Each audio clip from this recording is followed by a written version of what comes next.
El passat 8 de març va ser un dia històric. Milers de persones, homes i dones, van eixir al carrer per reivindicar una societat més justa i igualitària. Manifestació que va ser el colofó de la vaga feminista internacional. Per desgràcia, no tot va ser positiu. L'Assemblea Feminista de València denuncia coaccions de les forces de seguretat durant el matí del 8 de març.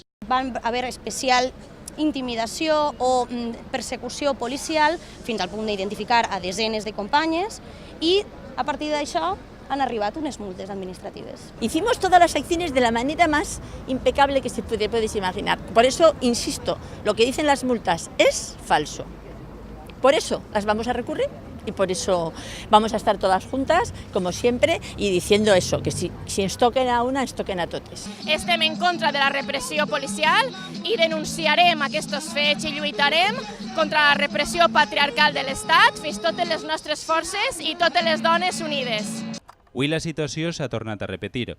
Un parell d'agents de la Policia Nacional s'han deixat veure durant la compareixença del col·lectiu davant dels mitjans de comunicació.